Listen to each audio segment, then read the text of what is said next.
The 4 laptops, as a confirmation, they were not robbed off by an officer who was holding them. Those ones were the recoveries. And I'll clearly say, when the officers were off the duty area, all those laptops were handed over to police station for safe custody. And even as we were speaking, they are in Central Police Station for safe custody. So no robbery, or rather any other crime of such a nature was committed by our officers in broad daylight. They were recoveries. Also to clarify, or rather to make it clear, the officer who was seen shooting a protester in close range, he was arrested yesterday. And as now is in cells at Capital Police, the police stations, is also being processed to face law. Because law cuts across every other person. No person should be left without having it once the crime has been committed. Always we discourage going to such duties where we have got rioters with what we call live ammunition. We normally have what we call the tear gases and normally the riot gear. Live ammunition, we know where we use them. We are not in active operations where we are supposed to use the live bullets. In analysis, as yesterday, the reports that we have received at Central Police Station, we have got 4 reports of malicious damage which were caused out of the purported demonstration which turned violent. There are also 7 cases of robbed of phones. These ones I say that the cases which have been reported. I know there are other cases which might have not been reported. There might be more than that. And 2 breakings. The breakings are for the shops. There are 2 ladies who are businessmen within the main area, which there's a concentration as yesterday. One is claiming, or rather reporting, she lost clothing amounting to 2 million. That's too much for that person. That's total loss. The other one has made a report of the items valued at 200,000. And these ones were taken by the protesters.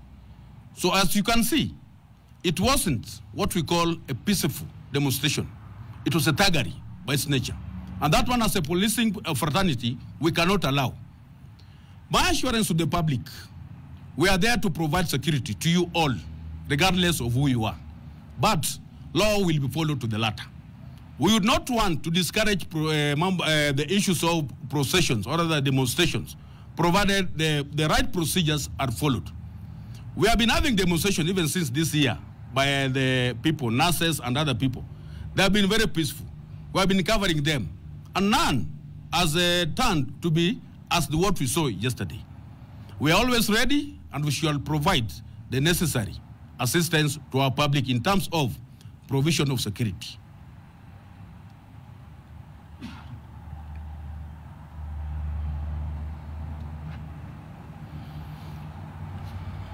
Yes, bro. You think that the goons and the police, what we saw yesterday, they had no relation. But from videos that are online, that you can see online, the police and the goons, the police were escorting the goons, or rather the goons were being escorted by the police. Now, when you say that they had no relations, what makes you say that the police and the goons are not working together? And another question is, if what you saw in the videos are what we can go by, can you tell us who hired or who ordered these groups to take over the streets? And the last question is, with the arrest that we've seen of the 2 police officers, can you tell us which units they are attached to or the stations that they are attached to? Okay. Good question. For question 1, I repeat my remarks. The goons and the police, we had no relation. And for this one to be made very clear, the role the officers played, even during that time, there's a team we have set to ensure we see, or rather we determine, what is it that made them to be together. Because goons were not even in our briefing. Also, just as said, it was even difficult to realize between the goons and the protesters. Normally, we have what called the diversionary issues in terms of how people work. We have been seeing goons working, or rather attacking us through what we call the stones. They might have even changed to be using the fimbles in terms of attack. And that's why we are already in a what we call a troubled zones. And the troubled zones, once you overreact, the situation become more and more difficult to manage. That's why even you see, there are other people whom we could even arrest. But in terms of an appreciation, arresting them will make the situation to be more worse than how it was. And that is why I'm saying also, our team, which have been made, who have been assembled, are going to investigate who are these goons through the exploration of the photos we are seeing, and who hired them, who made them to be there. And who made them to be there, once you arrest one or two, automatically we are going to interrogate and to get who did so. The other thing, you have the question is the officers. These officers are officers from our commands. One officer is from Kayole Police Division. The other one was from the Kilimani. It was an amalgamated team assembled for purposes of the operations we are having. And that's normally how we work. And that's why even you see, yesterday they were arrested instant because they were very visible. Can you maybe elaborate on which officer is from Kilimani and which one from Kayole? Oh, there's that Barasa. Barasa Masinde is from Kayole. Then Kipiegon.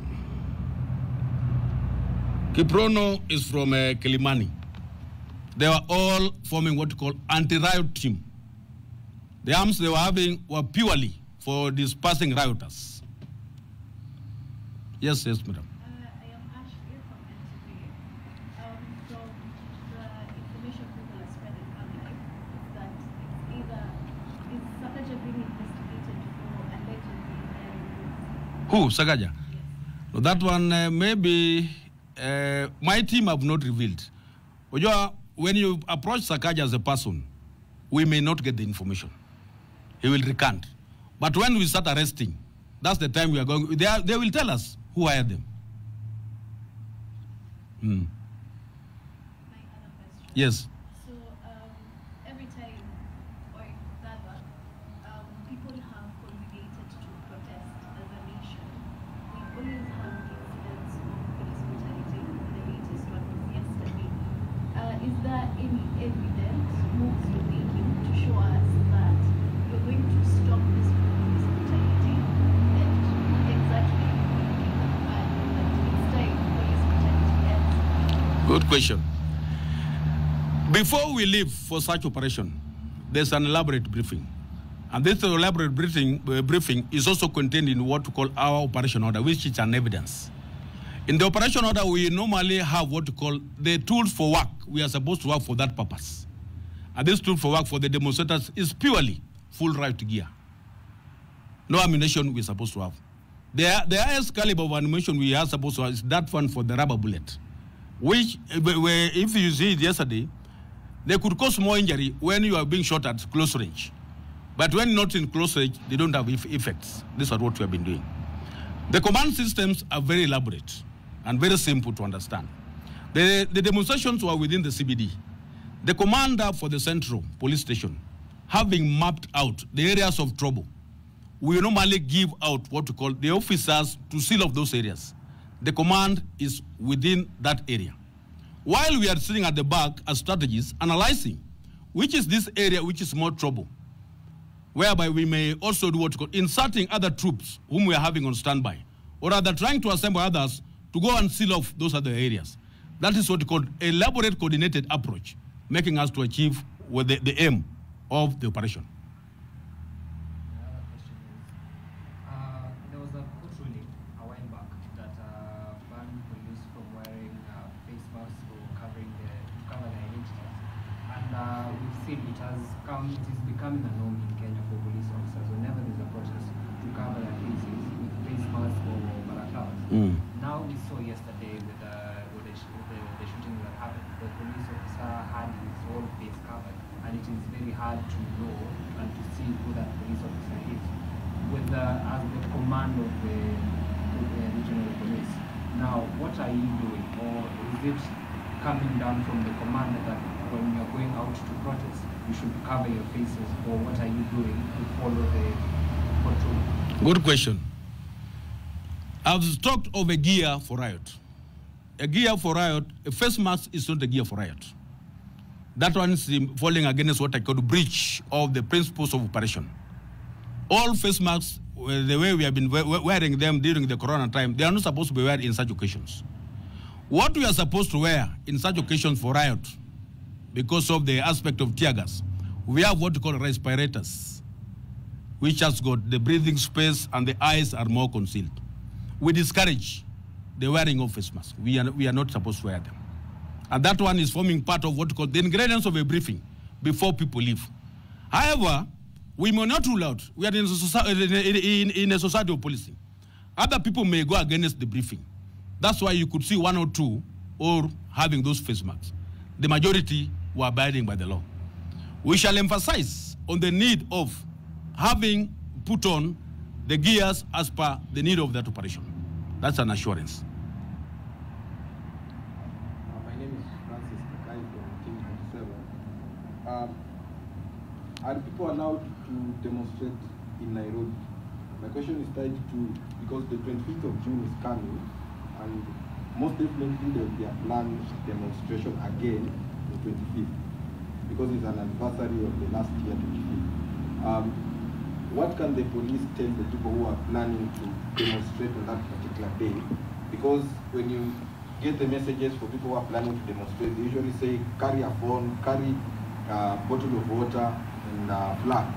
But when it reaches that day, things turn haywire. So in preparedness for that particular day, because I know there was a letter that was taken to Central for people to request for them to peacefully demonstrate on that particular day. I don't know if it came here, but it was there. So how prepared are you, or what can you tell the people who are planning to demonstrate on that particular day, so that whatever happened yesterday cannot happen again?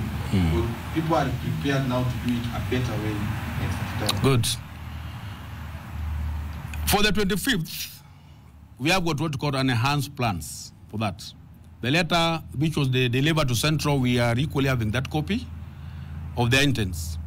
What I would want to urge our publics, let's restrict ourselves to what we call peaceful demonstrations. Let's not have demonstrations which are going to interfere by other people who may be not part of the demonstrators. Remember, it will be a working day. We shall be having other people operating shops, hotels, and even other advanced stages. We are looking more uncivilized when we start converging, and then as we continue, it turns violent. It beats now the logics of conducting it. And this is what is making the situation now to become worse. They become reactive. Like even the other time last Thursday, you saw some going to rough up the officers who are armed. Provocative. We are not there to be at war with you, the public. We are there just to provide safety. We are there, we shall provide enough and good security, the plans we have drawn, to ensure every other person who is going to participate, and even those who are not participating, will be safe for that matter.